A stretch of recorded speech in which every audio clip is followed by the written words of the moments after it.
And I was in particular taken aback by the seizing of assets earned in legitimate business practice at a time when her most precious commodity, her freedom, was essentially being leveraged against her. And Elliot made that comment on the record. I'm going to start the program here shortly by offering you an opportunity to throw a caveat out there or any disclaimer that you may need. But we will get rolling here in a matter of moments. We got to get the cameras going first. Judah, I really want to make sure that we're live on Elliot's page. I will confirm. Oh, we are. We are live on Elliot's page. Viewers and listeners, if you have a question for Elliot Harding, you can put them in the feed. I have over a dozen questions, more than a dozen questions already on the docket for Elliot Harding. And we will try to get to as many of those as possible. Please confirm when we're live there on LinkedIn, Judah. We are live on my personal page. I love CVille. LinkedIn is good. Fantastic. I love CVille Facebook. I love CVille Group, live on LinkedIn, on YouTube, on 15 Twitter accounts. Viewers and listeners, like and share the show. We're going to get rocking and rolling here in about 30 seconds. Things are looking good over here, Judah. Are they looking good on your end? Okay. We can start the program, Judah Wickower, when you're ready.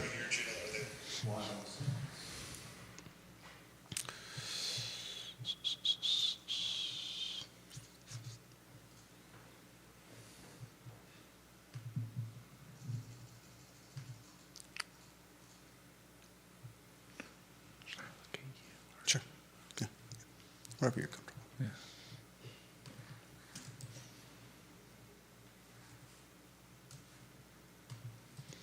Good Friday afternoon, guys. I'm Jerry Miller, and thank you kindly for joining us on the I Love CVille show. It's a pleasure to connect with you guys in downtown Charlottesville through the I Love CVille network, a network that aggregates and galvanizes every social media and podcasting platform possible, where we live stream content that's local to a market called Central Virginia that is roughly 300,000 people strong, a very dynamic market. And today's show is a live interview, 60 minutes spent with a very talented defense attorney, Elliot Harding, friend of the program, a guy who I've known since he was playing in the trenches for one John Blake at St. Anne's Belfield Academy on the offensive line.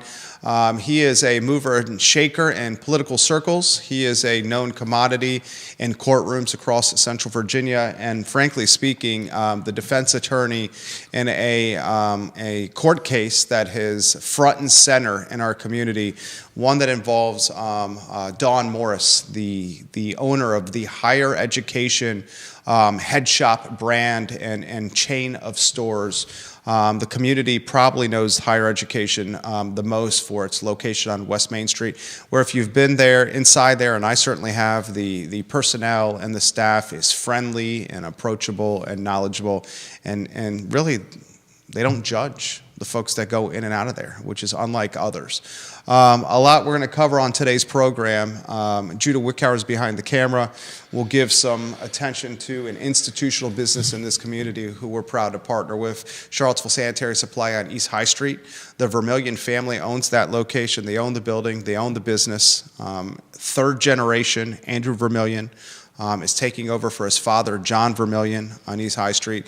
Online at charlottesvillesanitarysupply.com. Keep the businesses in operation that we want to see survive another 60 years, like Charlottesville Sanitary Supply. Judah, studio camera, and then we will go to a two-shot where you got a hell of a lot of people, and you got local media watching you already. Guys, like the show, share the show, ask questions for Elliot Harding. Colin Brehm, B-R-E-H-M, welcome to the broadcast. A number of lawyers watching the program already. I guess introduce yourself to everybody that's watching the program first, Elliot. Sure. So I'm Elliot Harding. I'm born and raised here in Charlottesville. Love it. Love your program. Love the promotion of the area. Love everyone in the area. Love the... I'm a defense attorney. That's why I'm here today. But born and raised here, love the area, love the culture, love the people. And I guess we're here today, or at least I was asked to come here today. I'm sure we'll talk about a lot of things, but I know one of the topics that came up yesterday, it's come up probably in the past, it's been in other media reports, is about my client and someone who I consider a saint of a person, and that is Dawn Morris.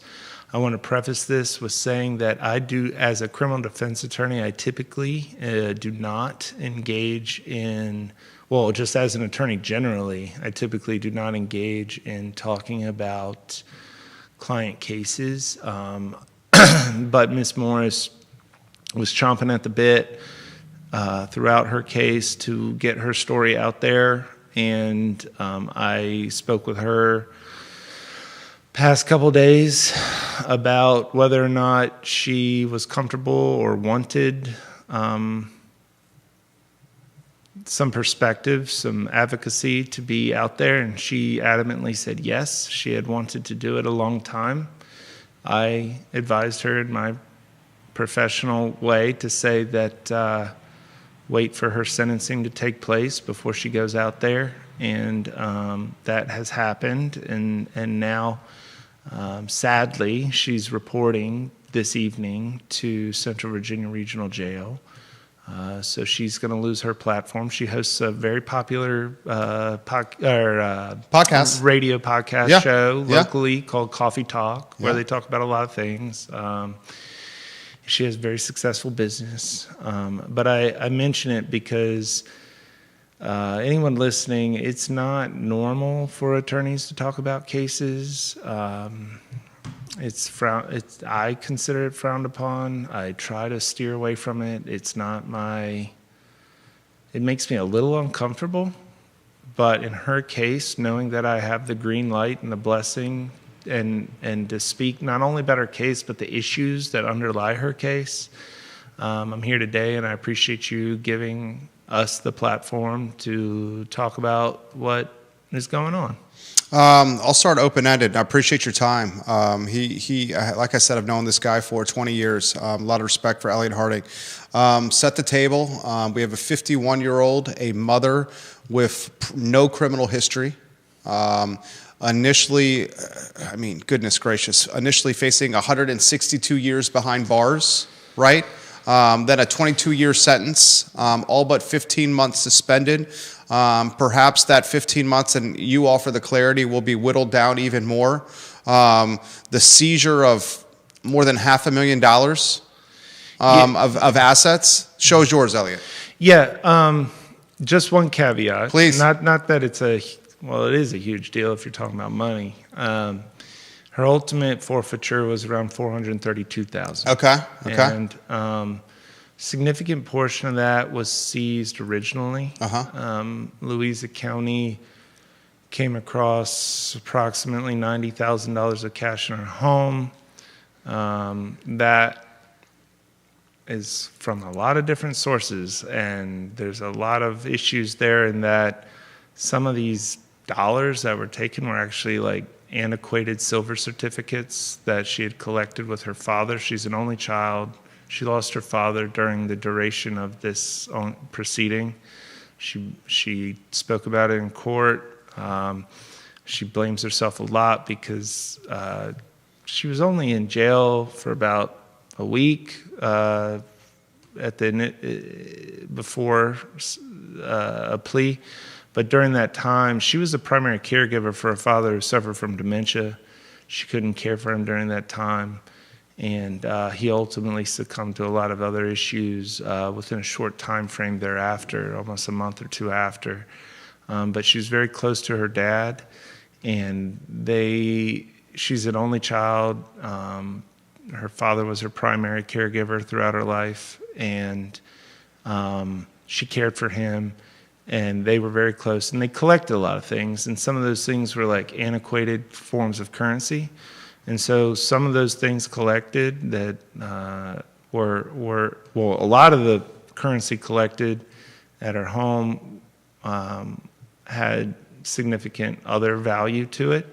They also froze a bank account and liquidated it. And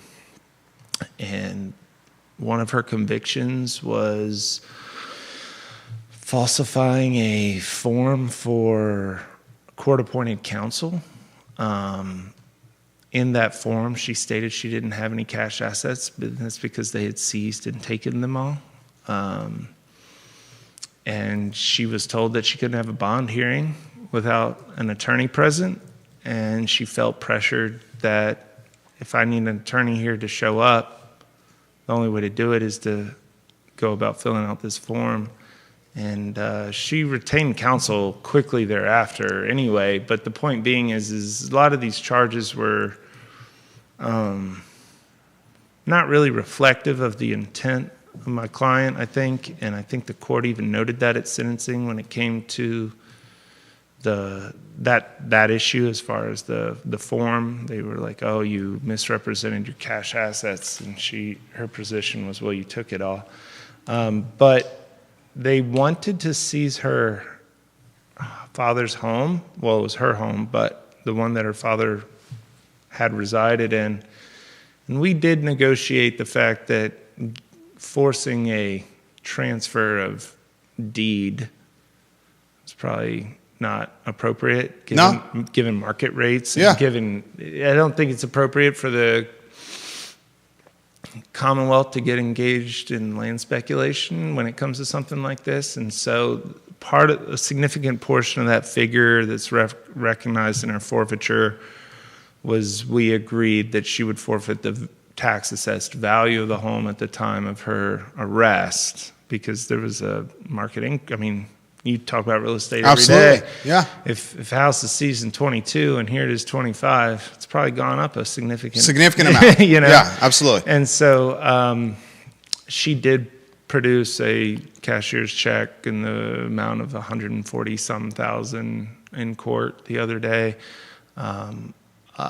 I spoke to the Central Virginian with her approval afterwards. And That's the paper in Louisa County? Yeah, and I noted that there's no evidence that if they don't have any evidence that any of the cash proceeds that were forfeited or provided were a result of the pop-up market that we'll talk about a little bit more. That was one of my biggest issues with this. I'll set the table here, viewers and listeners. We have multiple media outlets watching the program. Colleen Tyler, hello. Bill McChesney, hello. John Blair, hello. Viewers and listeners, let us know your thoughts. We'll put them on the feed. We have media in Richmond watching us right now. I'll set the table. Entrepreneur, 51 years old, Don Morris, higher education, legitimate retail business, the location the community most knows, West Main Street.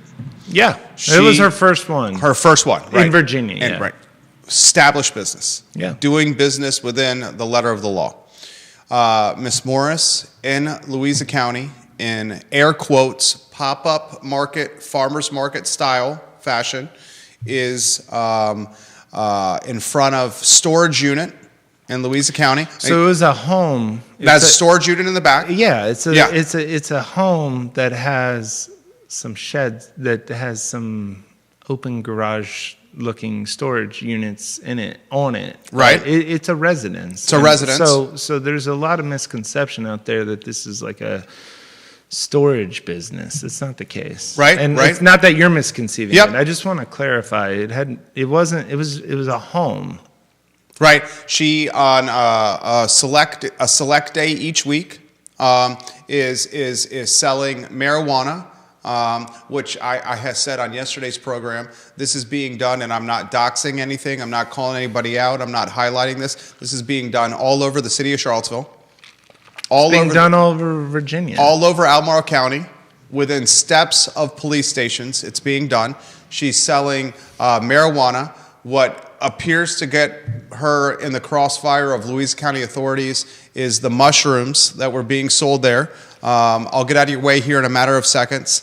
The Commonwealth's Attorney of Louisa County was quick to emphasize that she was warned in 2022 to stop doing this. You highlighted in media reports that warning that happened in 2022 caused confusion with your client because nothing materialized from that warning, and that was almost an encouragement to continue doing what she was doing, which is kind of the argument that you made in court.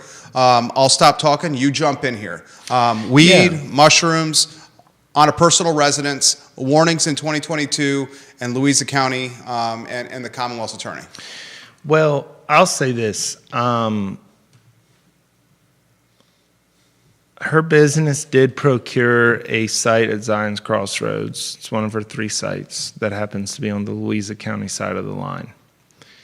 They own the land, they own the building, and they decided to engage in that business, which is unaffiliated with the conduct you just described.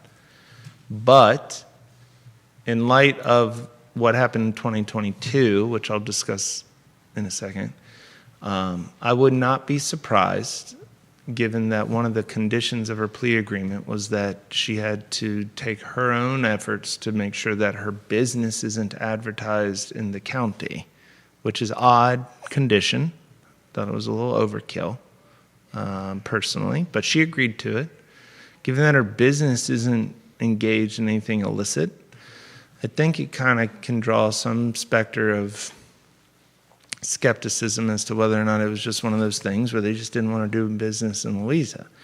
Now, that being said, 2022, she was having, they say weekly, but it's more seasonally. It wasn't like it was all 52 weeks of the year. It was like during the summertime and late fall or early fall, when it's warm and nice, post-cultivation season type of thing. They were having an event where on Wednesday evenings people could come to the place, and different growers could come, and they would sell, which is illegal. She understands that. They would sell cannabis. Now, what's odd about the 2022 experience is that law enforcement came, they raided it, they took substances out, they held it, they didn't charge her with anything, they didn't send her in for testing, and the communication that was given to her wasn't, you can't do this and we'll charge you if you keep it up, which is what I would call a warning. That's a warning. You're going to get charged if you keep doing it. Don't do it again.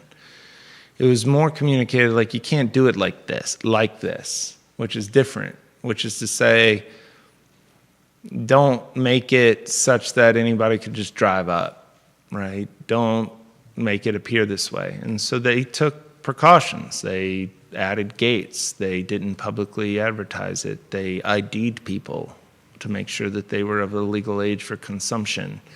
But they kept going.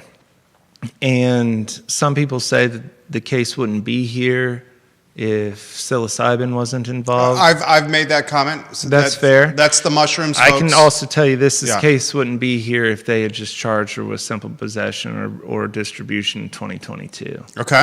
And she had no interest in advancing. She has too much to lose. And she's about to suffer it, right? She's lost more than most people. And if the idea is, well, it's still against the law and you're not going to push our poison in the county. Some people have made those comments. Well, some people, yeah. The Commonwealth's attorney has made those comments. Then charge her the first time and you don't end up with this type of ramification. If you do that, and I'm not saying people should or shouldn't be charged, but what I'm saying is if that's what you're going to adhere to, do it. Because what ends up happening is mixed signals. And that's what happened here, is there's some debate. The other side felt like, oh, this is a woman with a master's degree. She's a very successful business person. She's very aware. She openly talking about it on a podcast. Talks about things on her podcast. She knows.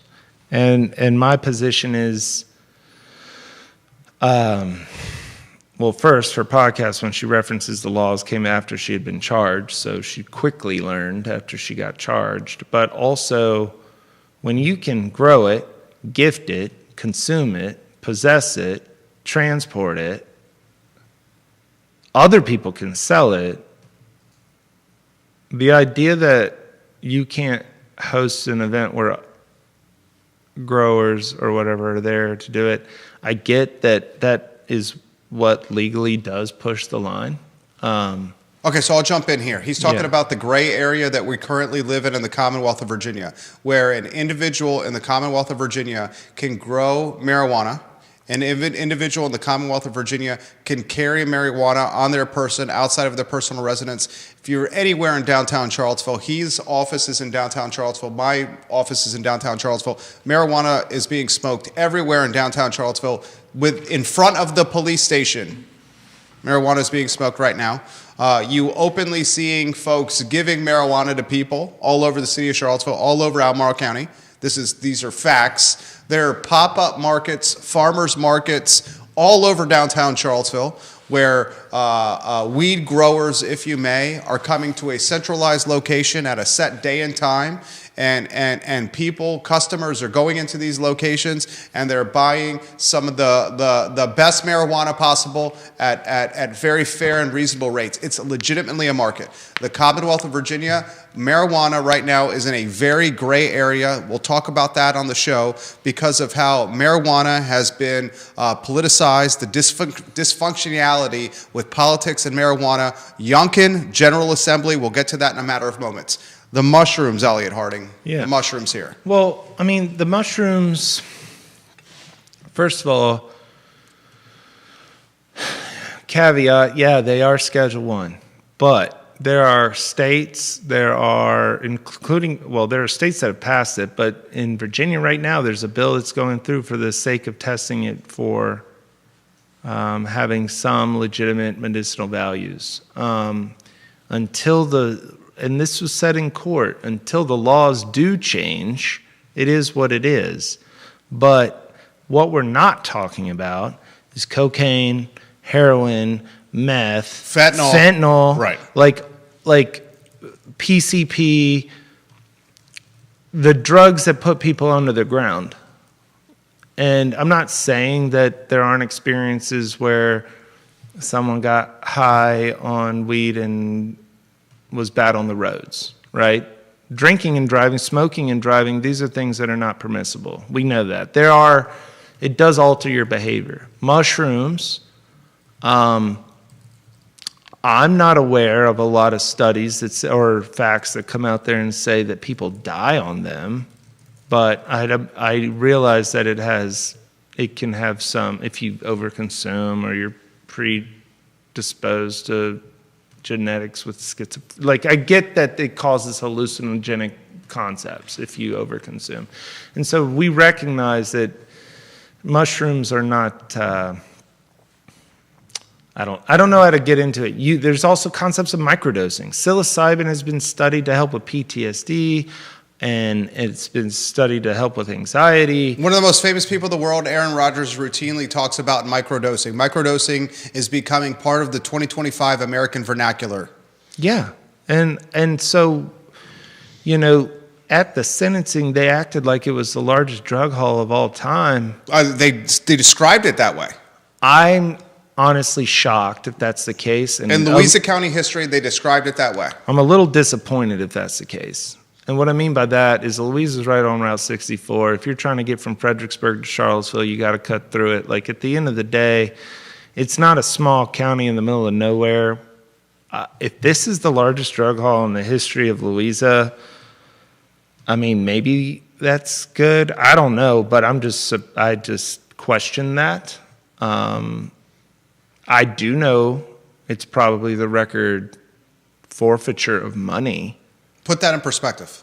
$430,000 to be forfeited in a criminal proceeding, unless it's a white-collar crime or you're rolling up on a massive, like, when I say rolling up, I mean you're finding that much cash to liquidate people's money market accounts and force them to bring a cashier's check for the difference in value of a piece of real estate. That could have been litigated in a separate civil asset forfeiture proceeding. The issue is that it was a condition of her plea. And so, put that in perspective, what that means for the layman. If you don't accept that term of the plea, we're going after more years. Well, we're going to trial, in which case your exposure is way higher. because you don't get acceptance of responsibility, your sentencing guidelines increase, and you're looking at higher time. And so it's not to say that she wasn't voluntarily and willing to do it. It's that we just wanted it to be taken into strong consideration in the fact that she shouldn't be behind bars. And honestly, the only reason she could afford to do it was because she maintains a completely legitimate enterprise with 3 different institutions, and she's been successful. Yeah, she's smart with her money. Yeah. Kimmy Crosscamp giving Elliot Harding some props. Logan Wells Claylo watching the program. Vanessa Parkhill, Lord, and Ivy watching the program. A lot of comments coming in, which I will get to in a matter of moments. David Bartholomew, Andrew Eagleberger, Elizabeth Blake says hello. A lot of folks that are giving you some props on the program here. Why did Louisa County martyr your client? I think... First, is that the right word, martyr? I don't know. I hope people see her that way.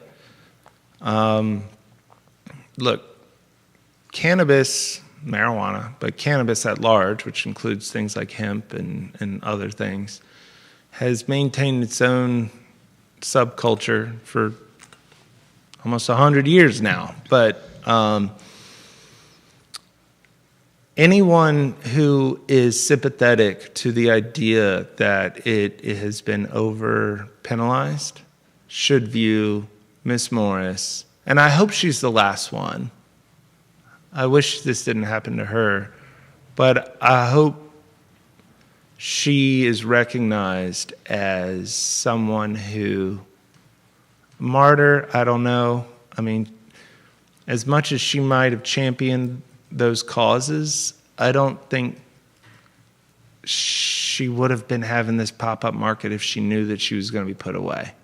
And so to call her a martyr, meaning typically when I think of a martyr, I think of someone who knows the consequences and does it anyway. I don't think she expected this, and I don't think she would have done it had she known that it would have been this way. Okay. I'll if that makes sense. And it's not. I'm not clarifying for your sake. I'm clarifying for her sake. No. I think you clarified it well. Rosa Parks knew what she was doing when she got on the bus. Right. You're saying Dawn Morris did not know the what was coming down the potential punishment pipeline with what she was doing behind a personal residence. Right. She wouldn't have done it. Okay. I know that for a fact. And I also know that ignorance is not a defense to the law, and anyone out there should know that. But I also know no one was harmed by her. There's no report that anything she ever sold wasn't to anyone who was a knowledgeable buyer, who went there on purpose. Sold them to adults. Previously consumed. Yep, no minors. And this is not fentanyl, folks. We're dealing with organics. Right, from the earth. I said in court, I said it's counterculture. I mean, at the end of the day, she's a vegetarian. This is a woman who very much is aware of what goes into her body. She monitors things. She's very about the earth. I mean, she's not a hippie in the old school sense of the word, but this is a woman who did 800 hours of community service going in. She founded the Boy Scouts in Louisa. She is in order for her son to have a troop or whatever they call that, but I think that's what they call it. Yeah, it's true. Yep. Yeah, she was a leader in that regard, and it wasn't just for her own son. And I'll tell you, this is a woman who, and it came out in court, she's been the victim of domestic abuse. Yep. She suffers from her own anxiety and PTSDs in that respect, and she came to Virginia, moving back to Virginia from Colorado, which, mind you, definitely has a more progressive view on these issues than Virginia does. Probably the most progressive in the country. Right. Moved here to get away from a bad domestic situation and came here with great intentions. I'll throw this to you here. I'm going to change the word martyr. I'm going to change, and comments are coming in very quickly here. I'm going to change the word martyr. Why was Dawn Morris made? Why did the Commonwealth's attorney in Louisa County show intentionality? Why were they so intentional with their pursuit of punishment with your client. Someone on your Facebook page, Colin, is it Brem? Yeah. Hi, Jerry, longtime listener, first-time commenter. As somebody who tuned in with no background information about this case, the fact that so many details of these charges seem convoluted, almost unrelated to one another, like a Build-A-Bear case, they just keep stuffing things in. Would I like to know why so much of the case doesn't seem related to what she was initially charged with, and what should people do if they're experiencing something similar? I want to use that as a springboard to what I'm going to ask here. Why was she made an example of to such levels of extreme? I mean, ultimately, the bottom line is we live in a commonwealth where every jurisdiction is different.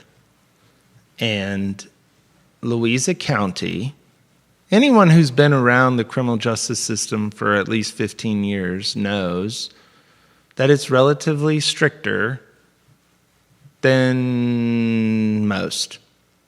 And maybe it was the fact that they came on scene in 22 and she kept going. That's what they'll cite. They'll say that she was flippant and almost kind of giving them the finger by continuing to engage. That's a respectable position. It's at least an understandable position. I take issue with how that actually went down. Maybe it's because she chose to put her business, her unrelated, I say unrelated, her business in Louisa. Granted, it's a vape shop. It's what you called yesterday a head shop. It's one that does play into the culture of cannabis consumption. But these are on every corner. Yeah, they're everywhere. They're everywhere. And they're completely legal. There's Yeah. nothing wrong with them. Right. But the idea that anyone would ever want to consider consuming marijuana, I think, is an issue for the chief law enforcement officers in Louisa. And they don't want that to be promoted. And she does that for a living, in theory. And the reason it's now legal is because millions of people agree with her.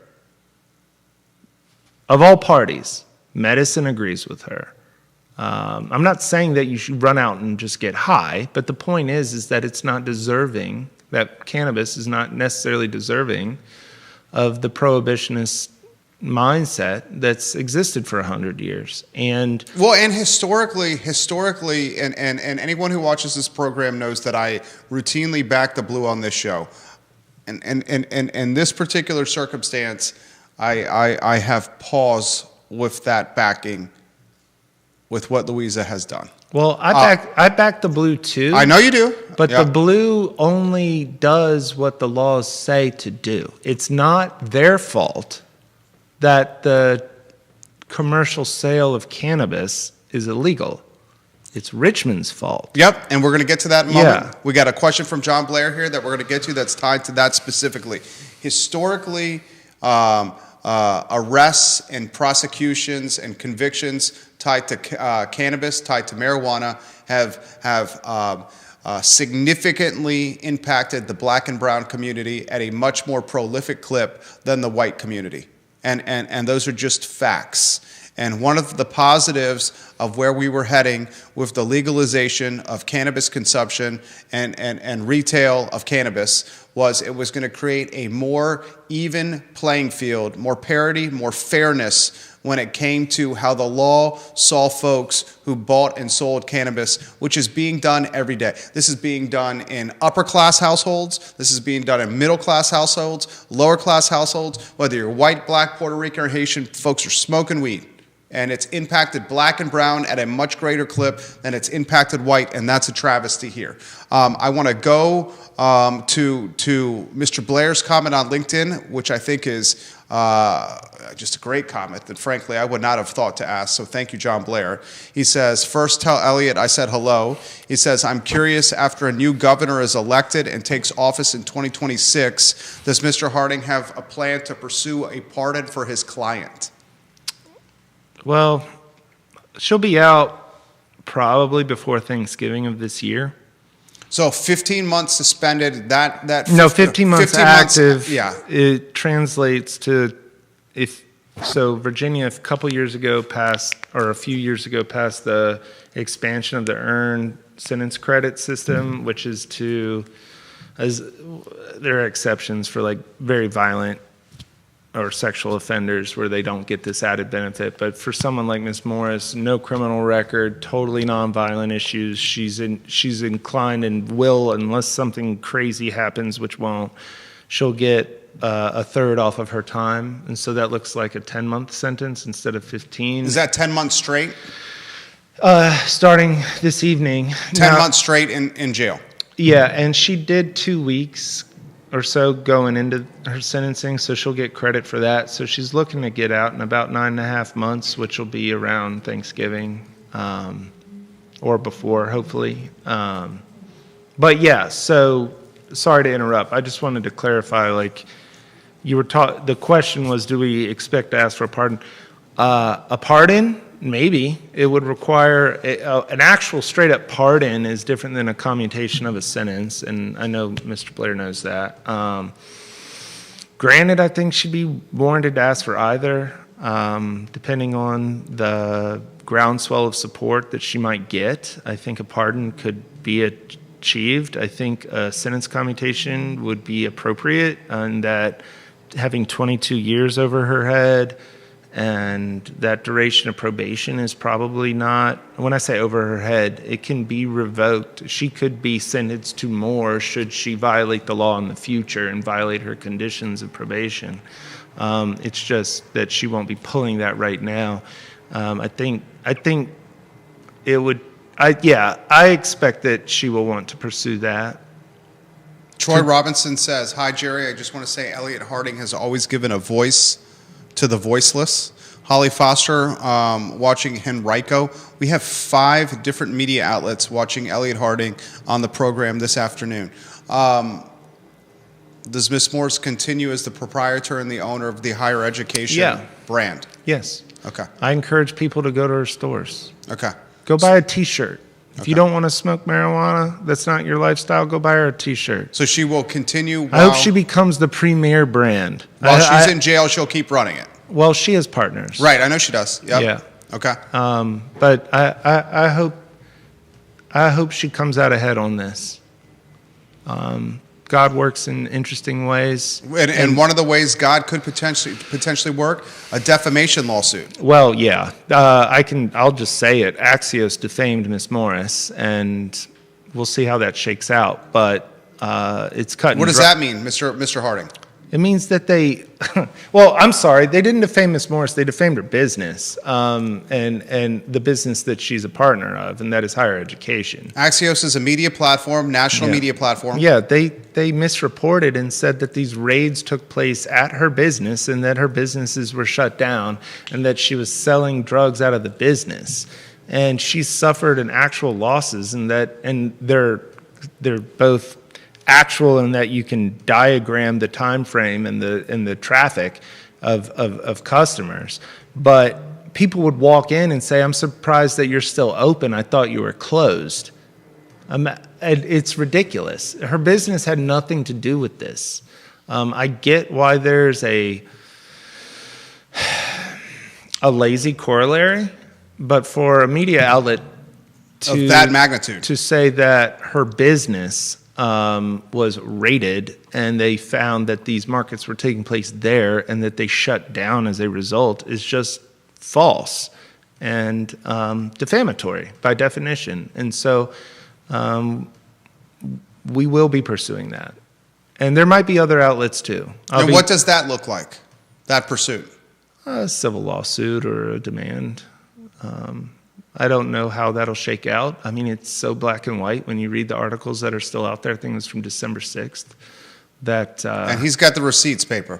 Yeah, I mean, they're still out there. I mean, when you do something of that, it's black and white. It is what it is. It takes place. That's how defamation works. Like, you can do a retraction, but it doesn't hurt. It doesn't help the last 2 months of negative sales and the permanent reputation damage. Which other outlets misrepresented this story? I do know that there were some. I forget the stations. I'm not going to name them because I might be wrong. I don't want to engage in my own inaccuracies. But I do remember the day after she pleaded guilty, driving through town and hearing the teaser for a news story. Yeah. People saying that they found these at her business, and that her business was the one that was where the markets happened. That's not true. That's equivalent of saying that someone who owns 5 convenience stores is convicted of distilling out of their home, bootlegging, that they must have been selling all the illicit alcohol out of the 5 7-Elevens. It's like, no, 7-Eleven had nothing to do with it, right? And I use that as an example. No, that's a good example. But she has partners. It's a legitimate business. And I've had to reiterate. In fact, at sentencing, it's something that I wouldn't normally do, but knowing that media was present and how it had been previously reported, I told her I'm going to clarify this. On a pre-sentence report, they tried to check a box saying that the locus of this activity was at business instead of residence, and I had to clarify that. Now, for this substantial value of how that impacts a sentencing event, it's nothing. Like, the judge doesn't care if that box is accurate. And he asked me, I believe, why does this matter? And I had to clarify there in court, knowing that there were media there, saying, if they're going to run with this story, they need to know that this was not at a business. It needs to be accurate, because there's significant monetary impact for a brand that's completely legal and legitimate. How do these circumstances play out differently if they played out in Jim Hingley's court or Joe Plantania's court as opposed to Rusty McGuire's? I think I'll be Jim Hingley's Commonwealth's Attorney of Albemarle County, Joe Plantania, I'm going to be Commonwealth's very Attorney respectful. of Charlottesville. I'm going to be very respectful to Jim and Joe, Okay. and to Rusty. Okay. 2 of the 3 listen to the show often. And maybe Rusty will hear about this too. I would imagine he will. I think all of these folks' records and positions on these issues speak for themselves. I think that they address these things when they run for office. They've been asked a lot of these things. I'm not aware of this type of level of prosecution in Charlottesville and Albemarle for this type of activity. Here in this Charlottesville-Albemarle radius since those guys have been in charge, but I'm not to say that they're going to sit there and advocate or be okay with. I'm not going to sit here and say that they would just turn a blind eye to psilocybin. I'm not going to say that they speak for themselves, and every charging decision is independent. So I will say that they run on progressive platforms. That's what they say. Rusty McGuire runs on a very conservative platform. His brother's now the congressman for the 5th District, and his brother's openly against these things, and Rusty is too. And that's fair. Those are their positions, and that's what the people voted for, and that's the nature of a republic, right? I mean, that's who you vote for. He's been unopposed, and that's his choice. The people of Charlottesville and Albemarle apparently want folks who maintain a different position. And unfortunately for Ms. Morris, I think she felt or understood that there was a degree of uniformity in things, and given that her first higher education store and the nature of the culture in a university town versus Louisa, I think she took them. I think she misdiagnosed the lay of the land. I can't argue with that. I think she would agree with that. I can't. I think she would. Joe Thomas, the award-winning broadcaster, says Elliot Harding, great lawyer. He's watching the program I'll right also now. note her Zion's Crossroads store, she told me last night, is her most productive. Of course it is. It's got the least amount of competition. It's got an extremely captive audience. It's right got on a massive 64. neighborhood right there, and it's on 64. Right. Yeah, and she owns the land. Yeah. And owns the building. Of course it is. So much I want to cover here.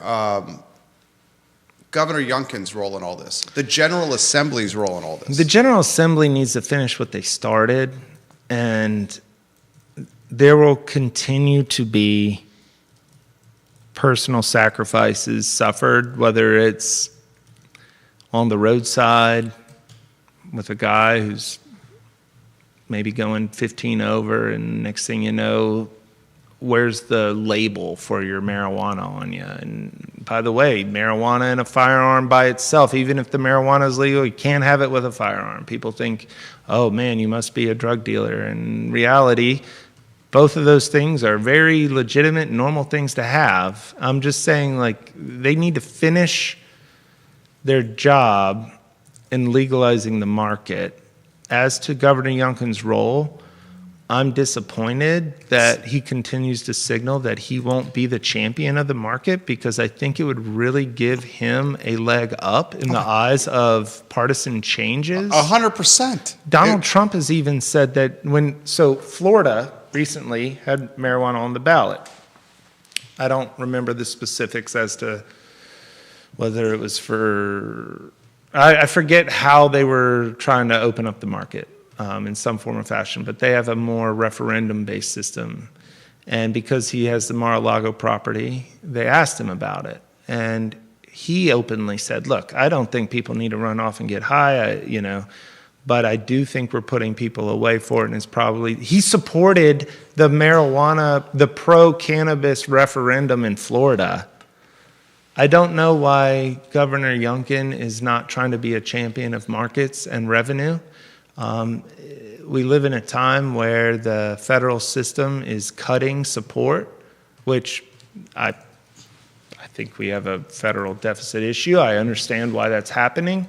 But when you're looking to try to shore up Virginia's books to fill the void, I think this is 7-year-old data now, but I think Virginia estimated it would be saving $60 million in the correction system and probably revenue generating around $300 to $400 million if it was a legalized market. I mean, from a budget standpoint alone, I'm disappointed that this probably won't be the administration that gets it done. I mean, and I'll speak to that.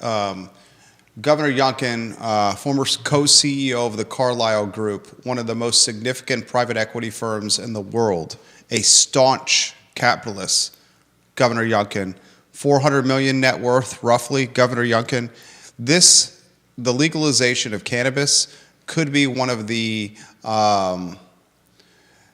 arrows in his quiver with his legacy, his political future, should he choose to make this a priority. The unfortunate circumstances, cannabis is being leveraged like a political pawn. And folks like Miss Morris are the ones that are being caught in the crossfire of that leverage and of that gamesmanship. I'm shocked that Youngkin is not doing anything along these lines. I'll throw this to you here. Miss Morris's legacy moving forward. I think we're going to go back and look as time progresses as this case in Miss Morris. As one of those turning points with all this. I hope so. Is she aware of that? Does she think of that? She stakes no ego or claim to trying to turn herself into a champion for it, but knowing her spirit and her platforms and the community I've never submitted more character letters in support of someone. I had to cut it in half, and it was still more than anyone I've ever done. She had over 58 letters in support, and I could have done twice as much, but I ended up submitting half that for other reasons. But at the end of the day, she's beloved. The people that know her know she's a good person. She has a good brand in her business. And suffering what she's going through, she likes to see positive changes. Anytime there's an obstacle, I would not be surprised if she embraces advocacy in some form or fashion. I hope she does, because she'll be able to speak to it from firsthand experience more personally than most people. And ultimately, I hope the laws change. Now, I'm not saying it's going to turn into a world where anybody can just set up a market and sell. So what she engaged in very well may not be the picture that is painted with the perfect legislation. But In a world where dispensaries are allowed, I hope that her conviction is not a barrier to entry. I think she'd be a phenomenal owner of such. I think she would run it the right way. I hope that a pardon is given should felon status be a barrier. I hope that there's a degree of equity given in that and recognizes that you shouldn't be barred from being able to be a dispensary license holder in the future just because of a conviction of this nature. And I know that she'll be a champion for that. She's already spoken to it. You know, my words here, you may be looking at the 2025 version, Dawn Morris, of Rosa Parks with cannabis here. And I know that Elliot made the point with Miss Parks. She was intentional with her actions with the bus. Was it in Montgomery, Alabama there? Miss Morris, maybe there was not that intentionality, and I butcher that word. But I think when history speaks, Miss Morris may have that kind of impact with cannabis and Commonwealth history. I want to close with this quote. This really extremely resonated with me. Opine on this if you could. Mr. Harding's quote for the media here, and I'll read it verbatim. I hope Louisa makes good use of Miss Morris's hard-earned funds and has a degree of humility in that they leveraged a woman's liberty as a means of getting money with no evidence that it came from anything other than legitimate efforts, end quote. That will stick with me maybe for the rest of my life here. I sincerely mean that. I mean, that's what happened. I'm not saying this case was about money. I don't think they need it. Louisa's a county with fine revenue stream. But they paraded out vacuum-sealed bags at a sentencing as if the judge had never seen psilocybin mushrooms or marijuana before. They made a purposeful display of calling the officer from across the room to collect the check. They had a press release the day of her plea. Sent to everybody. Called it a record. They're proud of it. Yep. And when I say a degree of humility, just recognize there's always a human on the other side of this equation. Multiple. There's collateral consequences. There's a father who didn't have her daughter there to care for him, who passed away. She has an elderly aunt with no children to take care of her who's about to go into a home instead of move to Louisa so Dawn can care for her. Her son didn't have his only parent in his life show up to his grad school graduation because of this. It was emotional on the stand. Phenomenal witness.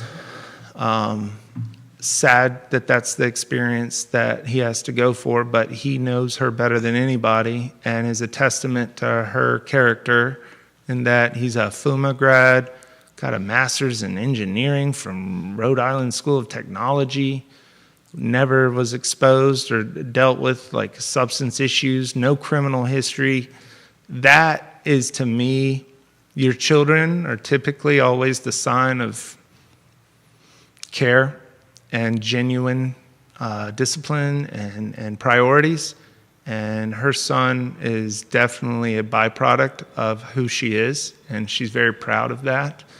And I think Dawn Morris, once this is all said and done, is going to be a positive, and has been generally a positive contribution to society.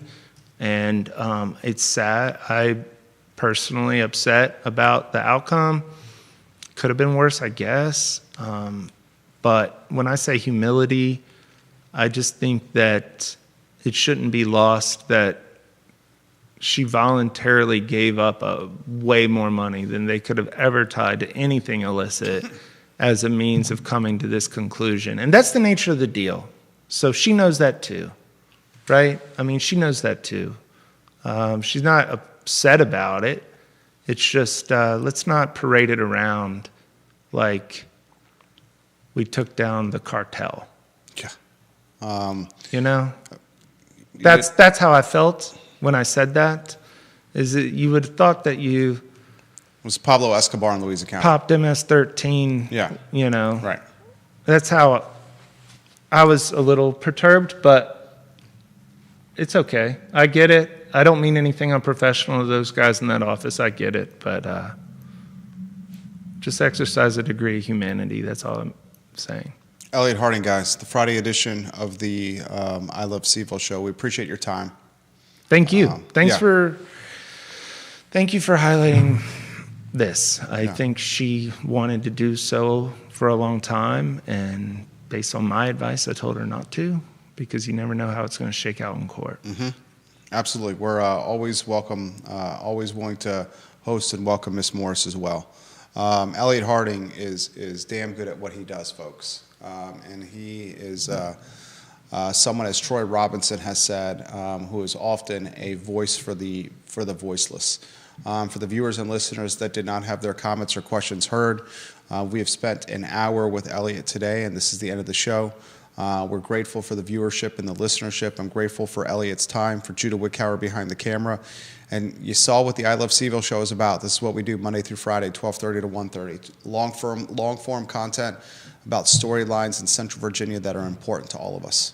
Enjoy the weekend. We will see you guys Monday at 12:30. So long. Elliot, he's going to tell us when the mics and cameras are off.